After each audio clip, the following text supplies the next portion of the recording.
Hola, buenas tardes. Bueno, primero agradeceros vuestra presencia aquí en la presentación de esta mi primera novela. Agradecer a David Lozano, que es un presentador de lujo. Y agradecer sobre todo a Editorial Laberinto, que ha apostado muy fuerte por mí, que me han ayudado y apoyado muchísimo.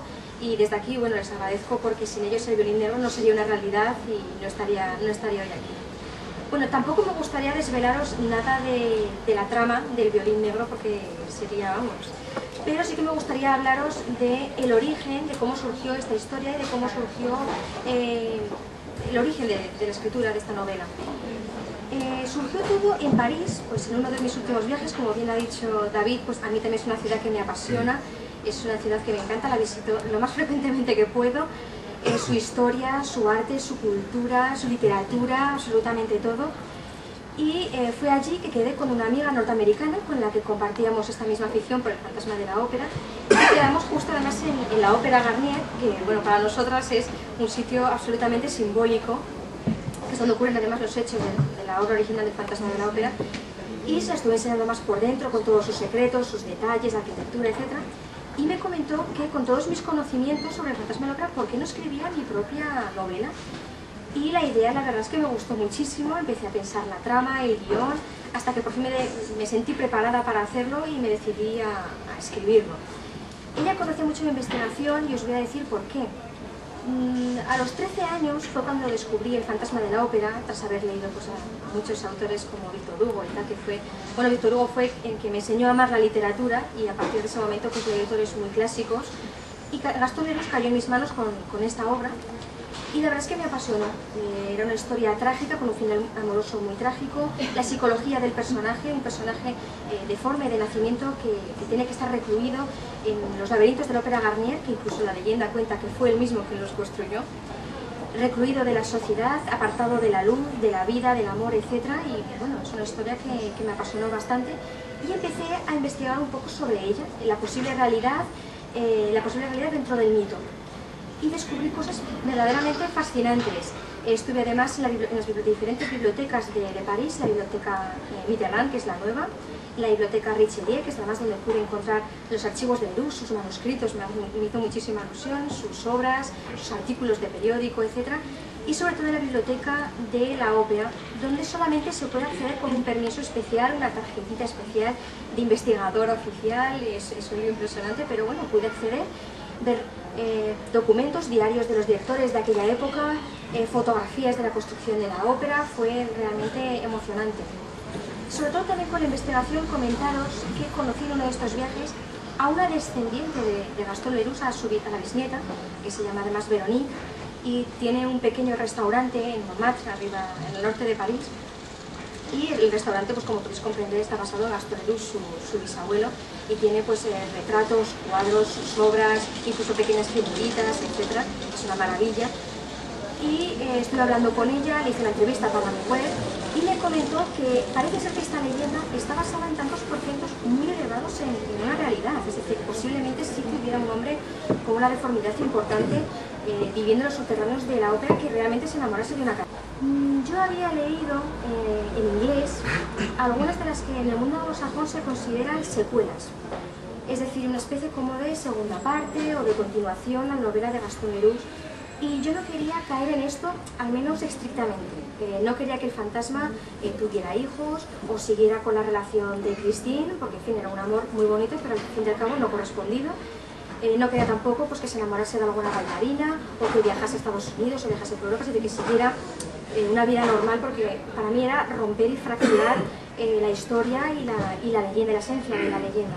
Así que decidí, por tanto, que mi novela tenía que estar basada en París, mi ciudad preferida, por supuesto, donde son los hechos del fantasma, pero en la época actual, y con personajes de la época actual que utilizaran sus móviles, etc. La ópera y tal.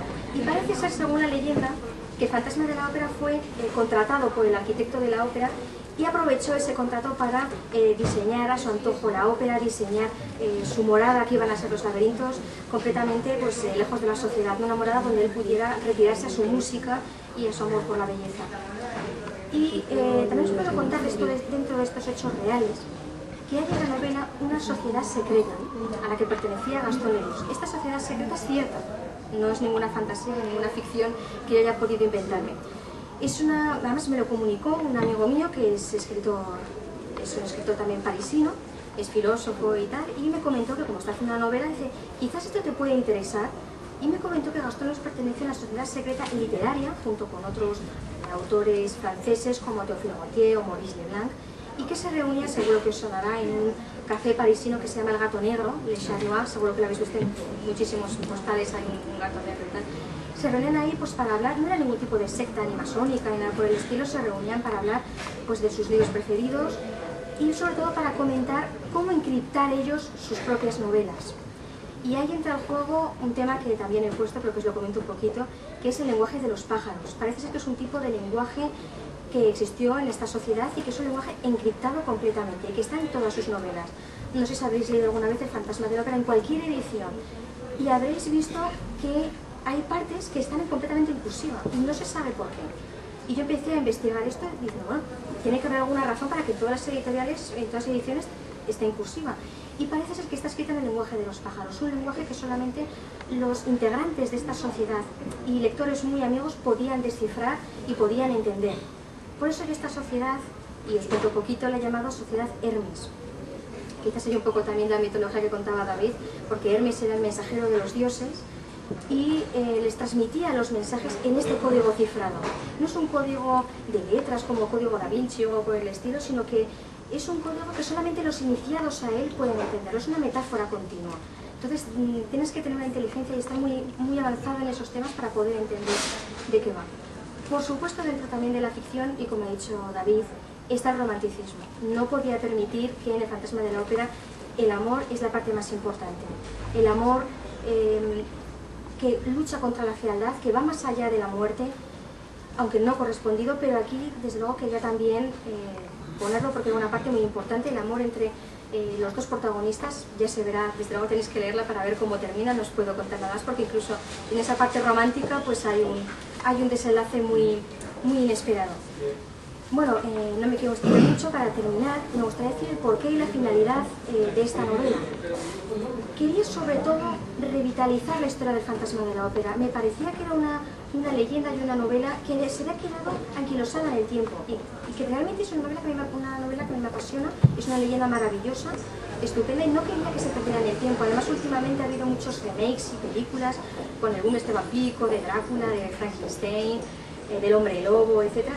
Y el fantasma de la ópera se quedaba un poco olvidado ahí a principios del siglo XX, que es cuando se escribió, y quería retomarlo. Además, puede ser que el lector tenga una visión un poco distorsionada de esta leyenda por las posibles películas. Yo recuerdo, por ejemplo, la primera película que se hizo en blanco y negro en 1925 con Lon Chaney, es un actor que lo domina a la perfección, y recuerdo que ponía que empezaba muy bien, la verdad, pero el final era que el fantasma resultaba ser una especie de perturbado que se había escapado de una prisión en una isla del diablo. Y yo decía, Dios mío, esto no puede ser.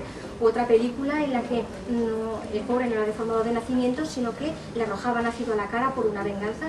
Y estas son cosas que el lector, o el que lo ve en las películas, se queda con ellos. Muchas veces he hablado con amigos, sí, el que le arrojaban ácido a la cara, y quería absolutamente borrar esto. Así que fuera una continuación, no muy estricta, pero que fuera una continuación y resolver algunos de los enigmas y de las dudas que había dejado Gastón Leroux muy abiertas en su novela. Quería resolverlas en la mía, y que además el lector juvenil de hoy en día pudiera acercarse a esta leyenda tan maravillosa, tan bonita, y que desde luego merece la pena.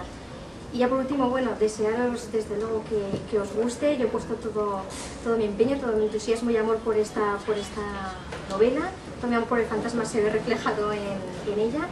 Espero que os guste y bueno, y os doy una vez más las gracias por haber venido aquí hoy.